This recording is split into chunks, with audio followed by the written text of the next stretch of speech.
So, hello and welcome back. This is my YouTube channel Jaswant Pathak. Please subscribe and share. आज मैं आपको पढ़ाने वाला हूं एनसीईआरटी क्लास 9th का chapter what is democracy, why democracy. बहुत ही सिंपल वर्ड्स में इसको डिफाइन करूंगा ताकि आपको दोबारा पढ़ने की जरूरत ना पड़े. यह आपके एकेडमिक्स और एकेडमिक्स से लेकर यूपीएससी एग्जाम तक कोई भी एग्जाम है यहां से क्वेश्चन जरूर बनता है. तो सबसे पहले हम लोग देखेंगे what is democracy, why democracy. We all know that कि democracy is the most prevalent form of government worldwide. यानी विश्व में सबसे ज्यादा कह सकते हो कि रेलिवेंट अगर कोई तंत्र है, कोई सिस्टम है तो वो है democracy. But what it makes it better than other system.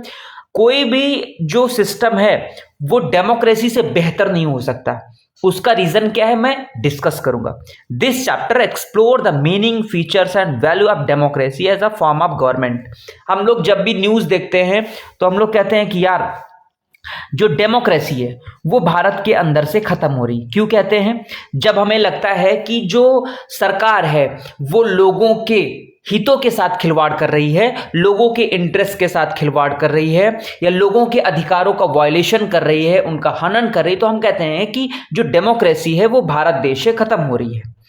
जैसे हम चाइना का एग्जांपल ले लें तो क्या चाइना में डेमोक्रेसी है? नॉर्थ कोरिया में क्या डेमोक्रेसी है? क्या अफगानिस्तान में डेमोक्रेसी है? क्या बांग्लादेश में डेमोक्रेसी है? तो आप इन सभी देशों को देखकर ये डिसाइड कर सकते हैं कि कौन सी फॉर्म ऑफ गवर्नमेंट अच्छी है और कौन सी फॉर्म ऑफ गवर्नमेंट खराब है. अब हम देखेंगे तो बांग्लादेश में क्या है? डेमोक्रेसी नहीं है. अफगानिस्तान में डेमोक्रेसी नहीं है.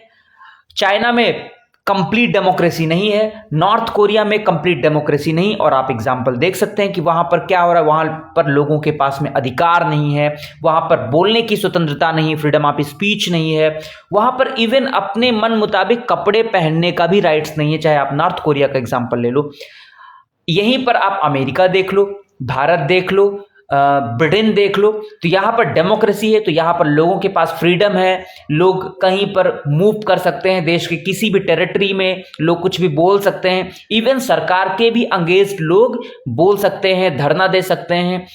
तो यहाँ पर डेमोक्रेसी. तो क्या अब हमें यह पता चल गया होगा कि डेमोक्रेसी क्यों बेटर है? तो जब आप क्लास 9th की एनसीईआरटी पढ़ते हैं तो उसमें कुछ डायलॉग्स के थ्रू जो है बातें चलती हैं. जैसे मैरी एक बच्ची होती है, लिंगडो मैडम उसका रिप्लाई करती हैं, है ना. तो इनके थ्रू, डायलॉग्स के थ्रू डेमोक्रेसी को हम समझ पाते हैं. Is it clear? अब अगर आगे बात करें तो यहां पर आप देखिए अंडरस्टैंडिंग डेमोक्रेसी. Understanding democracy. तो व्हाट विल लर्न. सबसे पहली चीज, डिफाइन डेमोक्रेसी क्लियरली. हम लोग देखेंगे कि क्या क्या हो सकता है डेमोक्रेसी में.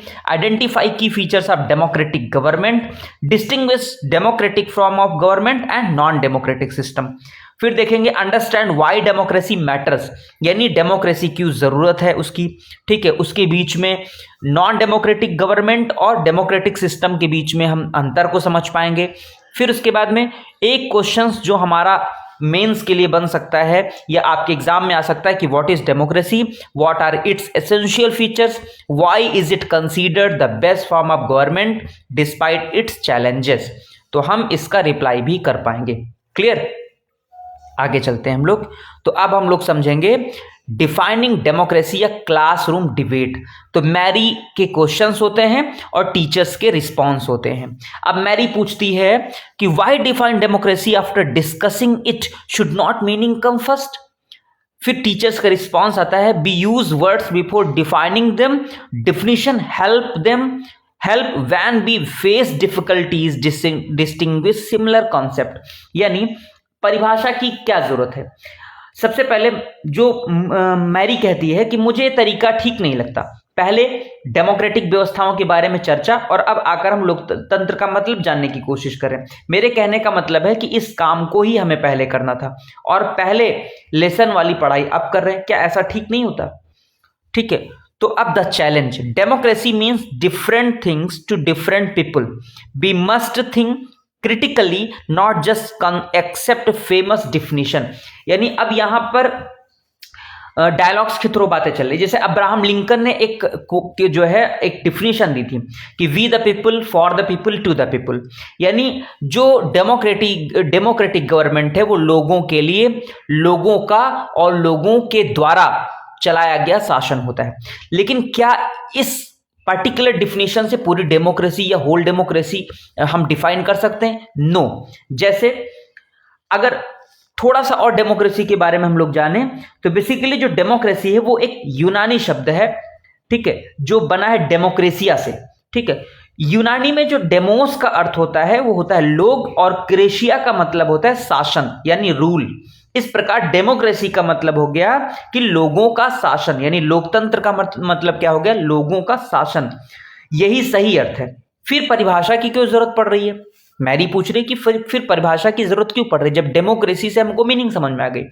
तो लिंगडो मैडम ये समझाती हैं कि हाँ ठीक है, तुम सही कह रही हो, लेकिन जब परिस्थितियां, समय और लोग, देश काल के अनुसार परिभाषाएं चेंज होती रहती हैं। जैसे जब कंप्यूटर बना था, ठीक है, तो कंप्यूटर का मतलब था, कंप्यूटर का जो मतलब था वो कंप्यूटिंग यानी सिर्फ गणना करना, यानी मुश्किल गणनाओं को सरल करने के लिए बने यंत्र को ही कंप्यूटर कहा जाता था।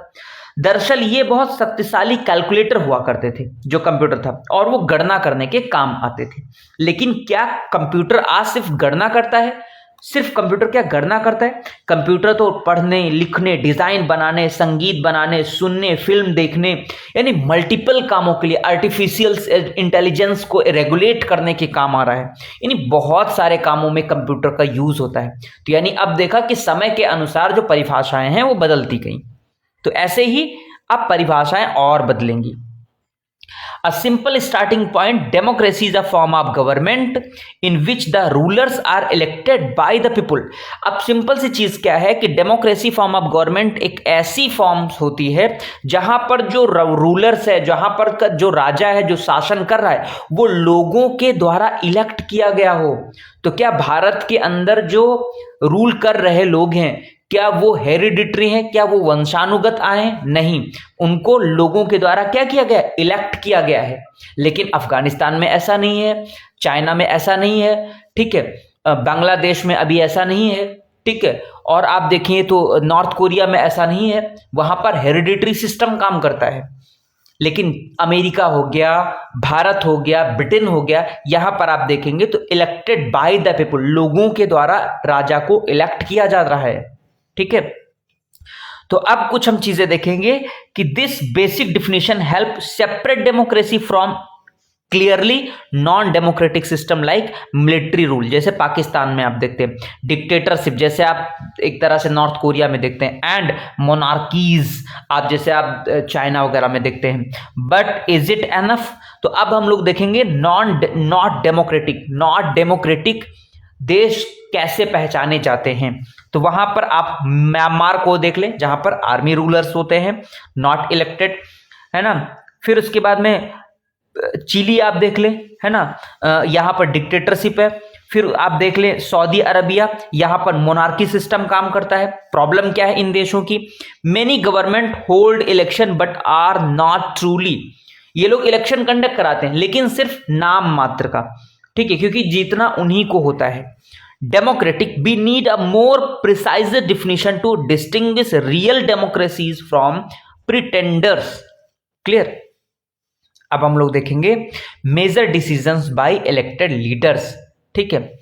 बहुत सारे जो इलेक्टेड लीडर्स हैं, जैसे कि पाकिस्तान में आप देखते हैं वहां पर इलेक्शन हो जाता है, लेकिन इलेक्शन किस तरह से होता है आप लोग खुद ही देख रहे हैं।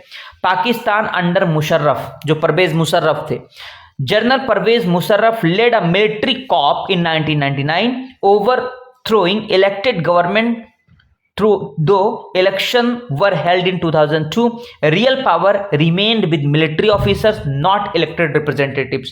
यानी वहां पर क्या है, वहां पर जो आर्मी का हेड होता है उसके हाथ में सारी सत्ता होती है। जो लोगों के द्वारा इलेक्ट किया जाता है वो सिर्फ नाम मात्र का, यह सिर्फ नॉमिनल हेड होता है, ठीक है। यानी सारे डिसीजंस किसके द्वारा लिए जाते हैं? आर्मीज के द्वारा लिए जाते हैं, और वही पूरे पाकिस्तान को कंट्रोल करते हैं। इश्यूज क्या है? The legal framework order allowed the president to dismiss assemblies, a national security council dominated by military supervised the civilian cabinet, ठीक है। तो ये चीज होती है, आप पाकिस्तान में यहां पर आप देख सकते हैं, ठीक है। अब डेमोक्रेटिक प्रिंसिपल की बात करें तो in a democracy final decision making power must rest with those elected by the people, not unelected military और एक्सटर्नल पावर्स। जो डेमोक्रेटिक प्रिंसिपल होता है वो ये कहता है कि जो सत्ता है, जो पावर है, वो लोगों के द्वारा दी गई है और लोग ही ताकतवर हैं। जैसे भारत देश के प्रियम्बल में आप देखेंगे we the people of India, हम भारत के लोग, यानी सत्ता किसके हाथ में है? लोगों के हाथ में। लोग जब चाहेंगे उस सत्ता को उखाड़ फेंके, उनके अंदर इतनी ताकत होनी चाहिए, यानी कोई एक्सटर्नल या कोई मिलिट्री पावर रूल नहीं कर सकती। क्लियर? अब दूसरे जो फीचर्स होते हैं डेमोक्रेटिक जो गवर्नमेंट के, दूसरे जो फीचर्स होते हैं वो है फ्री एंड फेयर इलेक्शन। ठीक है, free and fair electoral competition. जैसे आप देखते हैं कि चाइना का इलेक्शन होता है, National People's Congress election held every 5 years with 3000 members, but candidates need communist party approval, no real choice for voters. यानी आप कह सकते हैं कि जो सीपीए, ठीक है, जो कम्युनिस्ट पार्टी है उसके अप्रूवल की जरूरत होती है और 3000 जो मेंबर्स होते हैं लगभग वो जो है इलेक्शंस हेल्ड कराते हैं, लेकिन वहां पर रियल जो चॉइस है वो वोटर्स के पास में नहीं है। यानी उनको सिर्फ वन सिंगल पार्टी सिस्टम है। भारत वहां चाइना के अंदर सिंगल पार्टी सिस्टम काम कर रही है, यानी आपको उन्हीं को वोट देना है। तो ऑब्वियसली शी जिनपिंग ही बनेंगे, हर बार वही बनेंगे, ठीक है, जब तक वो जिंदा है। मैक्सिको पीआरआई डोमिनेंस आप देखें तो elections held every 6 years since 1930 से इलेक्शन हेल्ड हो रहा है एवरी 6 year पर। बट जो पीआरआई है, ठीक है, won every election until 2000 through manipulation, forced attendance at party meetings, media based polling booth relocations, massive campaign spending. इससे मैक्सिको के लोग जो है कहीं ना कहीं वहां पर भी डेमोक्रेसी ना के बराबर है। क्लियर? तो अब फ्री एंड फेयर इलेक्शन यानी जहां पर इलेक्शन बूथ कैप्चरिंग ना हो, जहां पर फंडिंग ना हो, हालांकि भारत में भी अब बहुत ज्यादा देखने को मिलता है, यानी फ्री एंड फेयर इलेक्शन कहीं ना कहीं भारत में कम होता जा रहा है। आप यूं कह लें कि बहुत ज्यादा कैंपेन चला के या लोगों को पैसे बांट के उनके वोट खरीदे जा रहे हैं, ठीक है, तो ये कहीं ना कहीं डेमोक्रेसी के लिए बहुत ही ज्यादा खराब माना जाता है। ऑलराइट, अब देखें 1 person 1 vote 1 वैल्यू भी डेमोक्रेसी के फीचर्स हैं। जैसे आप सऊदी अरबिया में देखें तो अंटिल 2015 तक women had no voting rights, half the population excluded from democracy. यानी आप देखें तो महिलाओं के पास में 2015 के पहले कोई वोटिंग राइट्स नहीं था, उनको डेमोक्रेसी से एक्सक्लूड कर दिया गया था। ऐसे एस्टोनिया देखें तो citizenship rules make it difficult for Russian minority to obtain voting rights. Clear? ऐसी फिजी में आप देखेंगे तो electoral system gives indigenous Fijian votes more value than Indian Fijian votes. तो कहीं ना कहीं इस्टोनिया हो गया, फिजी हो गया, सऊदी अरब हो गया, तो यहां पर भी 1 person 1 vote 1 वैल्यू नहीं है। तो अगर डेमोक्रेसी स्टैब्लिश करनी है तो 1 person 1 vote 1 वैल्यू बहुत जरूरी है।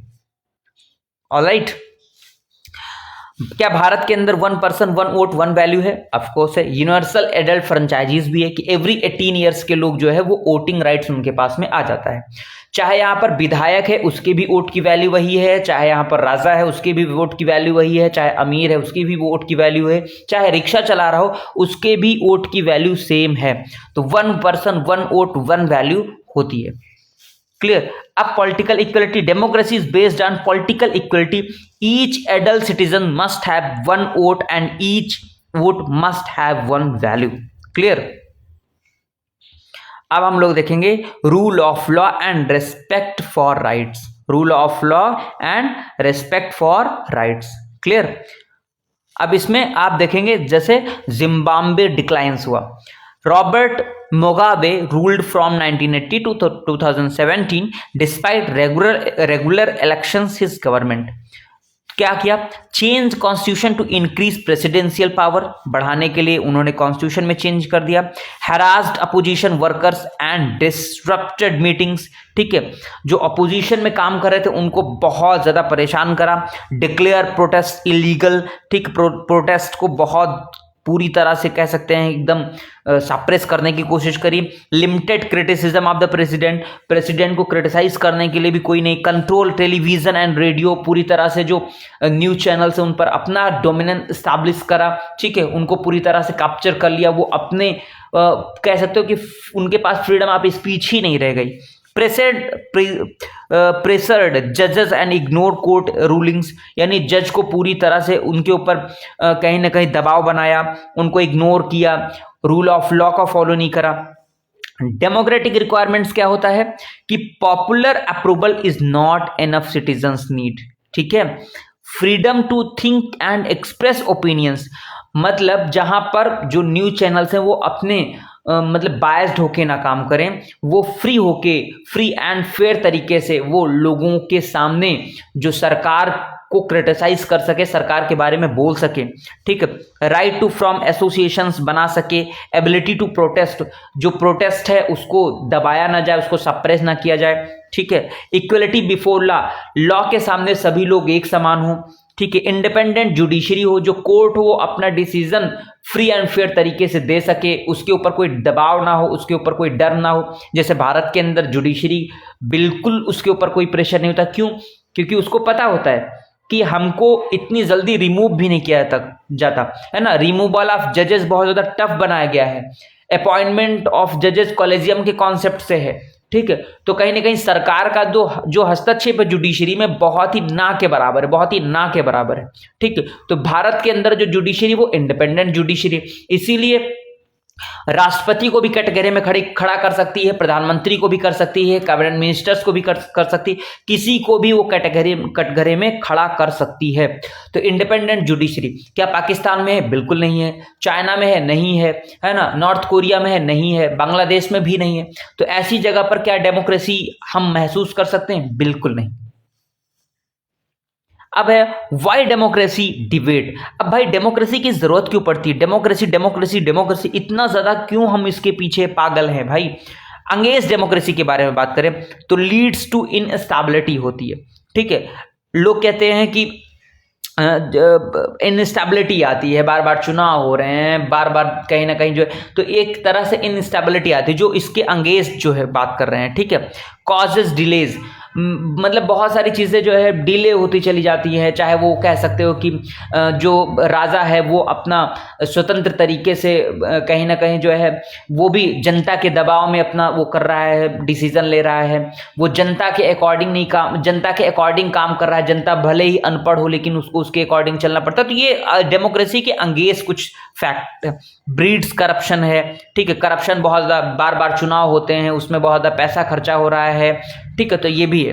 पुअर डिसीजन मेकिंग, तो पुअर डिसीजन मेकिंग, डेमोक्रेसी होगी तो जो पुअर टाइप के लोग होंगे, कह सकते हैं उनके पास में जो स्किल्ड लोग नहीं जा पाएंगे, है ना, कहीं ये बात हो रही है। फॉर डेमोक्रेसी, डेमोक्रेसी के जो है फेवर में क्या फैक्ट जो है वो दिए जाते हैं।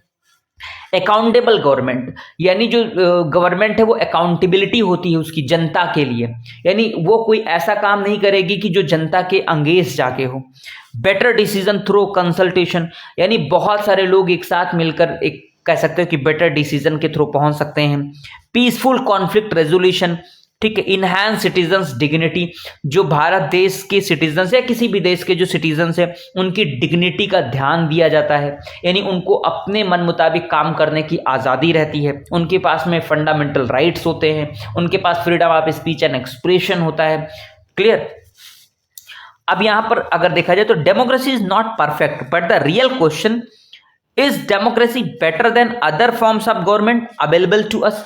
क्या मान लेता हूं कि मैं डेमोक्रेसी परफेक्ट नहीं है, लेकिन क्या डेमोक्रेसी को रिप्लेस करने का कोई दूसरा सिस्टम है? आज तक अभी तक क्या बन पाया? नहीं। अभी तक देश जो है, दुनिया जो है, चाहे पॉलिटिकल थिंकर्स हो, चाहे वो कॉन्स्टिट्यूशनल मेकर्स हो, उन्होंने डेमोक्रेसी से अच्छा कोई फॉर्म्स ऑफ गवर्नमेंट अभी तक वो क्रिएट नहीं कर पाए। क्लियर? तो अब बात करेंगे democracy the best choice. Accountability मैंने बताया, क्वालिटी डिसीजन बताया, कॉन्फ्लिक्ट रेजोल्यूशन बताया, ह्यूमन डिग्निटी बताया और सेल्फ करेक्शन के बारे में मैंने बताया, ठीक है। तो basically democracy is better than any other alternative we know, it enhance dignity, allows correction of mistakes and depends on active citizens participation. यानी इसमें कोई ऐसा नहीं है कि किसी अमीर लोगों का शासन हो या किसी ऐसे लोगों का शासन हो जो बहुत ही ज़्यादा डिक्टेटर टाइप के लोग हैं। यानी सिंपल से 2-4 अगर शब्दों में उनको बताना हो तो democracy is a form of government where rulers are elected by the people, independent judiciary, free and fair election, universal एडेड फ्रेंचाइजीज, ठीक है, फिक्स्ड टेन्योर ऑफ इलेक्शंस। ये सब कुछ फीचर्स होते हैं डेमोक्रेसी के जो आप एग्जाम में लिख सकते हैं, जो आप क्वेश्चंस आंसर राइटिंग फ्रेम करते वक्त उसको पोस्ट कर सकते हैं। तो आप बताइएगा कि कैसा रहा मेरा लेक्चर। मैं नेक्स्ट सेकंड चैप्टर बहुत जल्दी हम लेके आएंगे। ये हमारी पूरी प्लेलिस्ट होगी। आप लोगों को अगर ये सेशन अच्छा लगा हो तो प्लीज इसको शेयर करें, लाइक करें, कमेंट करें। Thank you, bye bye, have a good day.